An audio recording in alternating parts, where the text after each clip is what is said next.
Guests aren't supposed to be. Sorry, no can do. The boss said, everyone, please leave.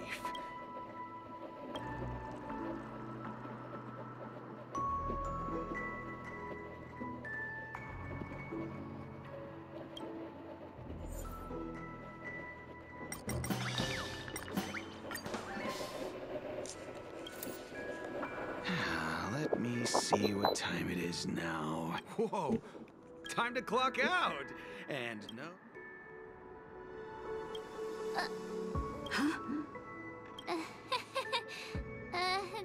At least he won't be getting in our way again. I was wondering what all the commotion was. Huh. Oh, it's you guys. Welcome. Hello, Mr. Gallagher, sir. Judging from your tone... Miss Himiko, you're too polite. There's no need to call me sir. Mr. Gallagher, you even know my... Of course I do.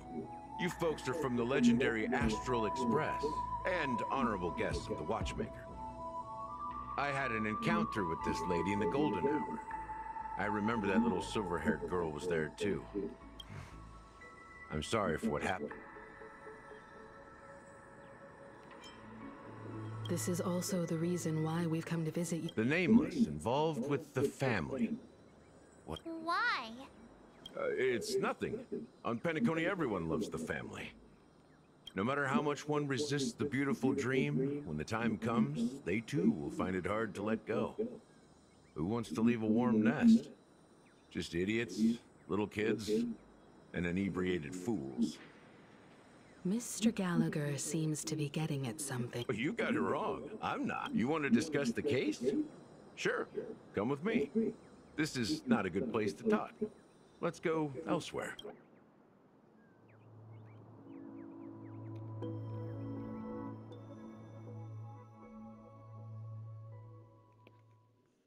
Even after that chilling tragedy, this dream is still running effortlessly. Other than the family of the Harmony, it's hard to imagine any other power in the universe that could sustain a building of such magnitude. The family itself is a huge, perfect building, like a living idol. Each member of the family sees themselves as a piece of the divine puzzle, revolving around a singular core and a shared ideal.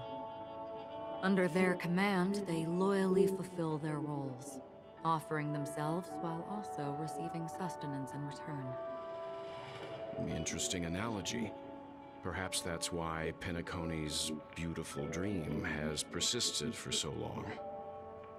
But the human body has its limits, and so does the Divine's. That doesn't sound like the kind of comment a Galaxy Ranger would make. Just pointing out the facts. Mr. Yang will definitely have a better sense of what's going on than I do. Why do you say that, Miss The beautiful dream is crumbling. But not because of a particular eon, a particular faction, or a particular visitor. Its collapse stems from a certain inevitability of human nature. The family refuses to acknowledge this, as people immerse their souls in the dreamscape, where consequences and pain cease to exist, and only ease and pleasure prevail. They draw closer and closer to necrosis, regardless of the perceived bliss. Also, this necrosis will diffuse and spread. One piece of the puzzle's mutation will eventually cause the entire building to shake. In the end, the dreams that people built in the name of freedom became the cage that imprisoned. I'm sure you've gained a lot from this. Of course.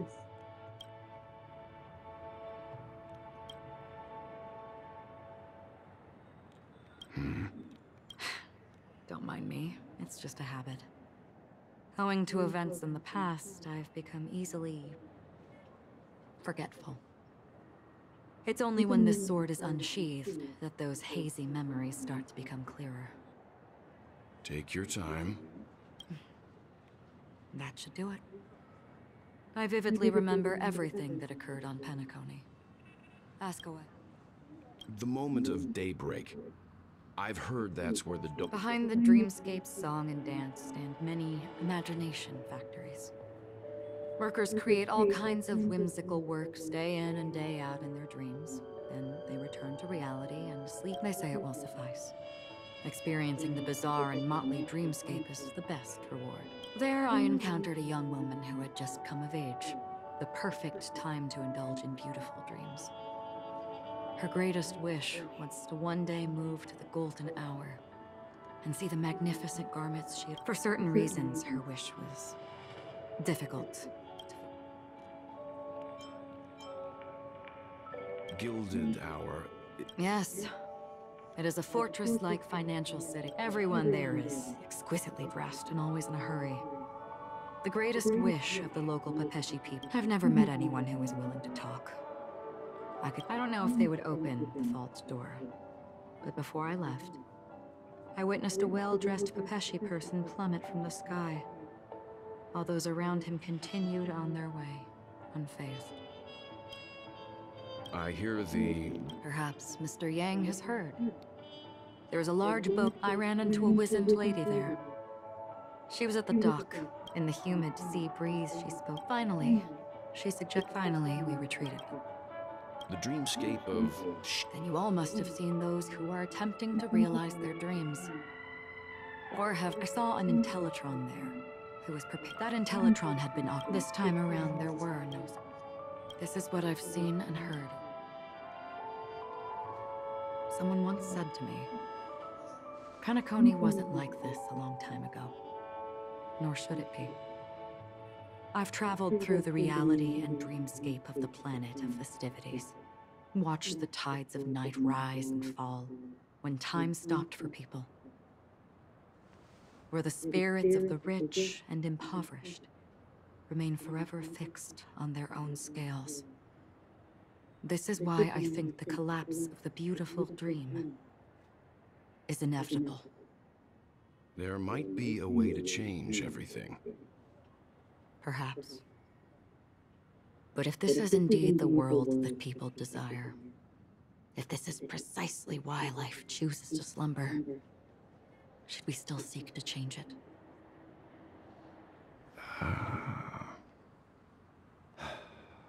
Miss Acheron, now it's my turn to share a story with you.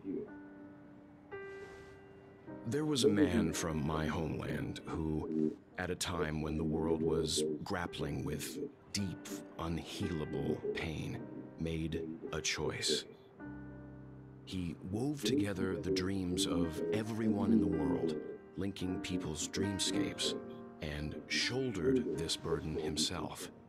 From this, he created a giant, a spiritual atom. And since that moment, the giant stood between heaven and earth, becoming the pillar of the world's existence. As a price, those who found it hard to move forward, who could not advance, forever lost their future. They slumbered in a dream, devoid of disaster and pain, living out their days peacefully in the man's created utopia. And it is because of the wishes of those people who wished not to awaken that this spiritual atom became unbreakable. And yet, you stand here right now, which also means that man failed. Because people must always move towards the future. Even if human weaknesses make them pause when they truly cannot move forward, humanity will eventually seek a way to save itself. And that man, he was never a failure. Like everyone in that world, he etched the possibilities of human nature into his heart. He was the sun chaser of legend, soaring towards the sky and embracing his final victory with his fall. He ascended to heights uncharted, only to come face to face with the sun, a place not visited by anyone before. His wings would melt because of it, only for him to fall into the sea. And after that, countless others would surpass him, soaring to even greater heights. A fitting metaphor for the Nameless's trailblazing spirit. Thank you, Mr. Yang. I know what you wish to confirm. The universe has innumerable similar, yet different worlds. In these worlds, there are innumerable people who look alike, yet don't. I, too, have embarked on journeys, encountering old friends with familiar faces on different worlds, witnessing their destinies follow paths similar to mine. So I will tell you, even if not completely similar, the story you just told, it overlaps with my past. And within that abyssal dream, I ended that man's life. Alone.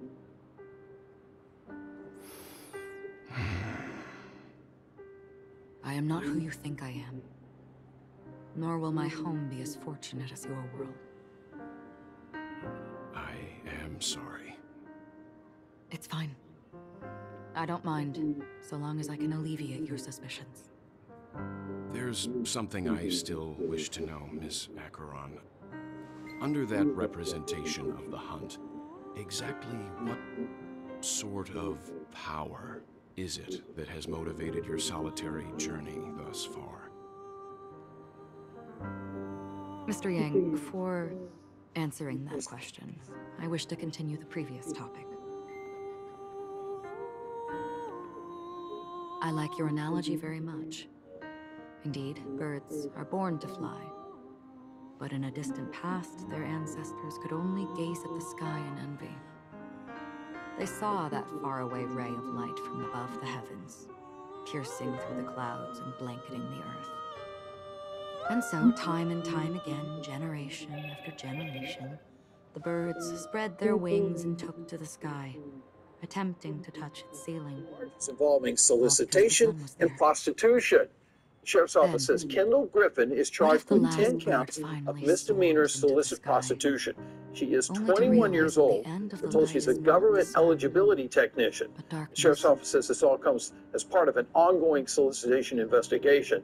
They say deputies arrested Griffin on Friday, and she has since bonded out of jail. Do we even walk towards the light? Now, you can work.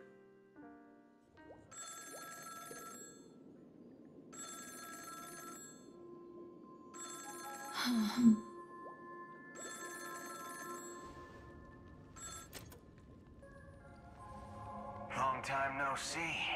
Having fun on Penacony? Acheron? This voice, it's not constant. Could it be her companion? Though I don't know exactly what you are, or what you're up to, my bullets will find you. Until then, you best find a casket store on Penacony and ask the owner to reserve a good quality casket for you, imposter. Imposter? I see. She gave my whereabouts to someone who's tracking Acheron too. Who are you? Huh? Did I make a mistake? Who the heck are you? I'm the Garden of Recollection's memo keeper. Not bad. This is the kind of tough challenge I like. You that imposter's bodyguard? Never mind. It's fine. I'll leave a round for you. So get that forehead clean and wait for me. I don't know what you're talking about, but you know Acheron, the Galaxy Ranger, yes? I have something to ask you.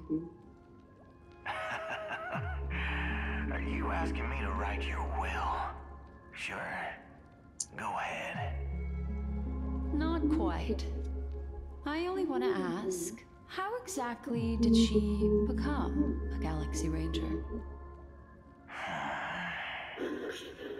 She's clearly not a pathstrider of the hunt, but you are, aren't you? Tell me, what's Acheron's deal? Sure. Heck, never thought I'd come across an ally. What a stroke of luck. Oh, well. I'll be on Penacony soon. Memo Keeper, go buy a bottle of his Donna's White Oak and warm it up. And I'll raise a glass to you. That lady's passed. Well, nobody knows. But if all you want is a simple answer, sure, you best get a chair and take a seat. That woman, named Acheron, is an emanator who should not exist.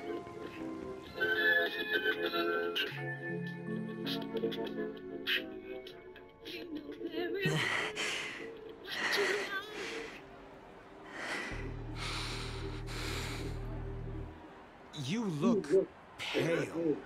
Or is that also part of your act? I didn't think you'd have the nerve to show yourself. I thought this was exactly what you wanted. After all, I faithfully fulfilled my duties as you instructed. Just tell me if you can't hold on any longer. So, the genius of the Council of Mundanites wants to be my Undertaker now. My, what an honor. Yes, and I'm pretty sure the people at the Strategic Investment Department would love to be notified of your death in due time. But let's not forget, you won't be seeing them, because I'm the manager of this task. Great. Then tell your people that Aventurine is ready to go in 17 system hours. Oh, you've got a lot of nerve. How exactly do you plan on completing your task while your hands are tied by the Harmony? My conversation with Sunday convinced me that there's a traitor in the family, and that they hold the secrets of Penacony. So, I took the opportunity to set everything in motion. I even managed to recover the gift money. Things haven't gone this smoothly since I walked through the doors of the Reverie. Now I'm only one step away from victory. Let's just wait and see. Sounds like a very elaborate way of saying that you failed. That's all I can say. Have you forgotten, Doctor? You betrayed me. Go. Do what you must. I look forward to the sight of the IPC fleet surrounding Penacony. You've achieved what you desired, haven't you? That's true, but what's your plan? Did you conceal an orbital support beacon in that gift money bag? Well, who knows? Maybe that's why I'm handing out cash even when I'm about to bite the dust. You are indeed a gambler. An insane one at that. Maybe I am. Who knows? Fine. Here, take this. Open it when you're on your last legs. You'll thank me. What's this? Medical advice?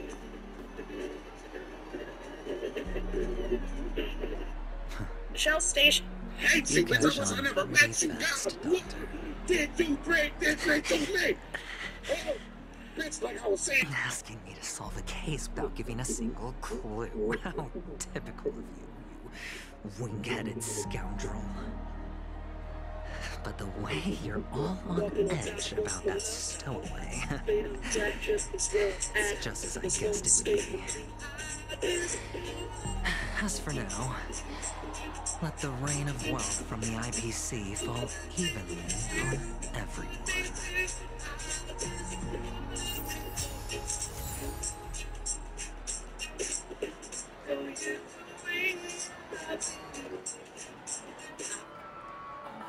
me. He said, Vern, why do black people always use the word motherfucker? Because the word motherfucker is a noun.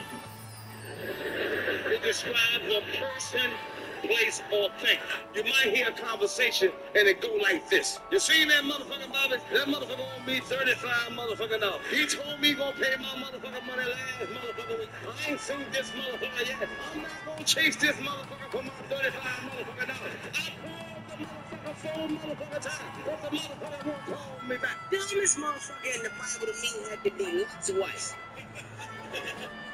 The goofiest thing that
I gotta kill you for the sins of your father. Blasphemous nigga, so I'm making you a martyr. He lied to your face, but telling everyone I'm harder. When niggas picked a side, they should've picked a little smarter.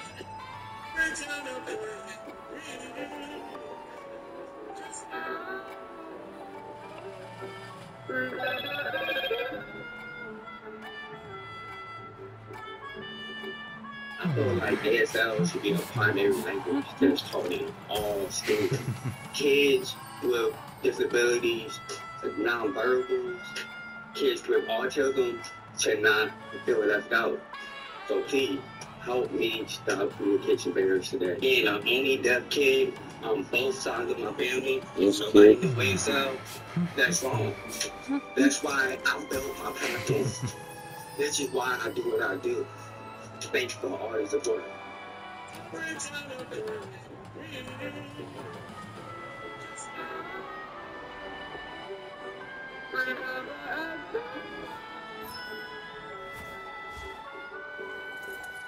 feel like ASL should be a primary language that's taught in all schools. Kids with disabilities, Wow, he's right.